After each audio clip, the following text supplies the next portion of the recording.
Good morning, students. This is our first attempt on this rainy day here in Western Pennsylvania during the school closure. This is my first attempt to try to record some lectures and then post them on YouTube, so please bear with me if this doesn't work quite as well as we'd hope, or at least maybe if there are some technical difficulties. I think we're all well aware of my ability with the technology, so this may not go as smooth. What I'd like to do in this first lecture here is to kind of a little bit of review some of the stuff we've been talking about before school closed down, to kind of jog your memory on the things that we've been discussing.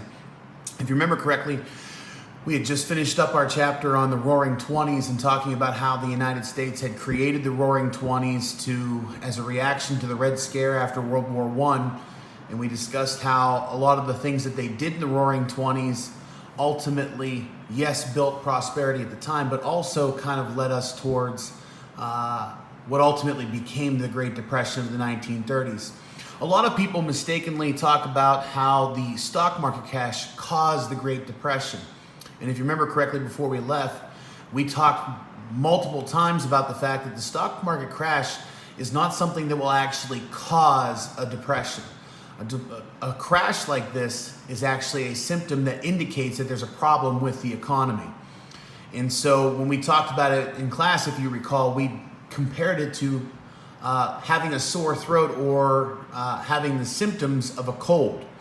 If you wake up in the morning and you have a sore throat, that didn't cause you to get a cold. What caused you to get sick would be all the things that you did prior to getting that sore throat. Maybe you went out and you shook somebody's hand that was sick. Maybe you didn't wash your hands enough or use hand sanitizer. Maybe you didn't practice social distancing. A number of the things that we're talking about in today's health pandemic, you may have violated a lot of those rules, which caused you to come in contact with germs, which caused you to get sick. Once you have that sore throat, we talked about the fact that that is a symptom that tells you are about to get sick. And so from there, we talked about in class how there are a number of things that you could do. You could, get plenty of rest. You could stay indoors. You could drink plenty of orange juice and water and various different things to hydrate yourself. Take vitamins, take cough medicine, maybe get an antibiotic of some sort. There are a number of things you can do to move yourself through that cold faster once you realize the symptoms. A stock market crash is very similar. When the stock market crashes, that is a symptom, much like the sore throat was a symptom, that tells you that there's something wrong with the economy.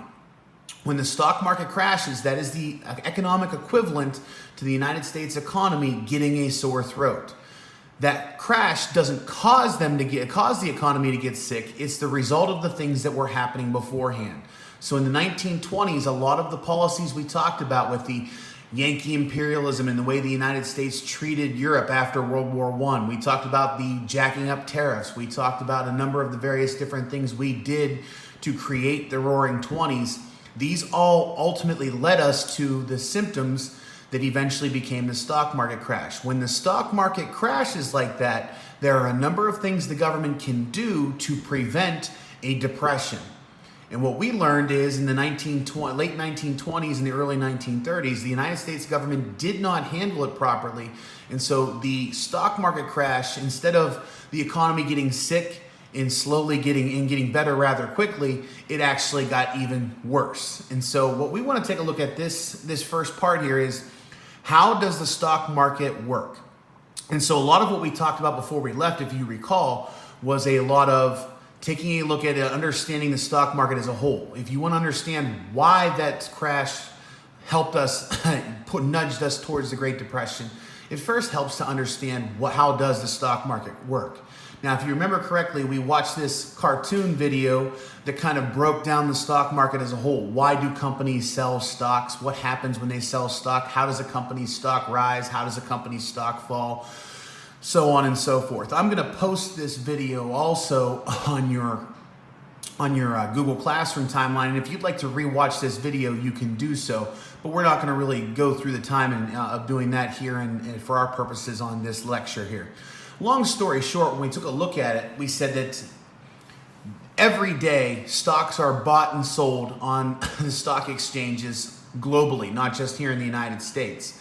And so what happens is when a company's doing well or a company's doing poorly, the value of its stock rises and falls. We talked about how when you invest in a company, the reason why a company would sell a percentage of ownership to you is because from your end as an investor, you buy stocks in a company and you own part ownership, a small piece of that company. When the company does well, the value of your stocks increase, you can sell them and you can get money back.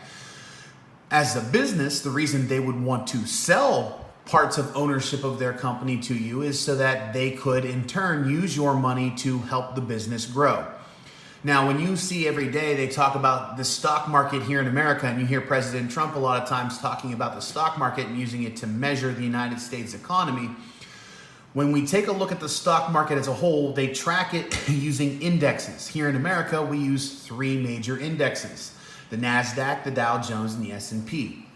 The NASDAQ takes the top 3,000 companies in America and they track them day to day, minute by minute, and they can tell you how well those top 3,000 companies are doing. The Dow Jones measures the top 30, and the S&P 500, they measure the top 500. And so that way, every day when you see at the end of the day, the NASDAQ's up so many percentage, or the Dow's down, so on and so forth. That's what they're doing. They're measuring the economy of the United States and how it did on that particular day. Now, when you're taking a look at this, what you want to see is like we see down here in this far left-hand side. A healthy market is going to ebb and flow kind of like a wave out in the ocean. It's going to have its crests, it's going to have its falls, back and forth. You want to see small numbers. You want to see the economy go up by 1%, down by 0.5%, so on and so forth, and it's going to wave slowly over time. A healthy growing market is going to continuously grow, but with, once again, small numbers. You don't want to see large numbers. When you start seeing the market spiking like this is not necessarily a good thing. Even when you see positive numbers where the economy is supposedly, where the economy is going massive, good numbers, where you see it increase 600 points today or so on and so forth, that's not necessarily a good thing. And a dangerous, wildly unstable market will yo-yo like this. We've seen the American markets do this quite a bit in the last 6-7 months. And once again, when you see markets spiking or yo-yoing like this, that is not necessarily a good thing. Once again, you want to see small numbers, particularly small numbers heading in a positive direction. That's a good thing we want to see.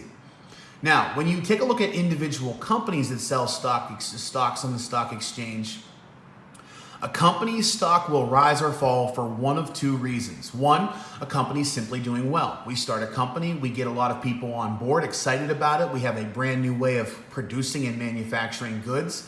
The company seems to be doing very well. When it hits the market, everybody buys it. The company's making huge profits. The value of our stocks go up. However, the other reason why a company's stock may rise or increase is because of its potential to do well. I'm a really good salesman, perhaps, and I get everybody excited about my new company and everybody wants to buy stocks. The more people buy stocks in our company, the more buzz it generates. The more buzz it generates, the more there's potential to do well, and the value of our stocks increase. But unfortunately, in the second category there, we haven't necessarily actually made any profits, and the company's not worth what the stocks reflect. When this happens, we have what we call a bubble. There's a lot of buzz generated about our company. It seems like it's going to do very well, but unfortunately, we haven't lived up to that potential yet. We haven't sold anything yet, and so the value of our stocks are considerably higher than the actual value of the company. This is called a bubble. And when you see a bubble happen, at some point in time, bubbles have to burst. Now, with our in particular individual company, at some point in time, the value of the company either has to rise to the value of the stocks because we have to deliver on that potential, or the value of the stocks have to come tumbling down to meet the value of the company. And so what we see whenever a stock market crash is that at some point in time, as a whole, the NASDAQ, the Dow, the S&P 500 is reflecting stock values of the American economy as a whole that are considerably higher than they should be. And what we know from the 1920s is that somewhere around 1925, the value of American products started to drop off. People could only buy so many refrigerators and washing machines and so on and so forth, and radios. And what happened was the demand for American products had leveled off, but the value of the stocks had risen from 1925 to 1929. And that is a major bubble. And once again, as a whole, when bubbles occur, sometime they've got to crash. And so the problem was in the 1920s is Americans felt really confident about their economy and they felt really confident about the stock market. There was a massive bubble being created. And a crash occurs when the value of those stocks have to fall to eventually match the value of the companies. And that's what happened on October 29th, 1929, the day we call Black Tuesdays. Most investors in the stock market realized by that point in time a massive bubble had happened. And what happened was, as the investors got closer and closer to this point, as soon as the market started to drop, they all bailed and tried to get out as fast as possible. And this is what happens when you have a stock market crash. And so once again, to recap here, what we see is the American economy experiences a massive bubble as a result of the overconfidence of Americans in the 1920s. This ultimately caused the Great Depression of the 1930s.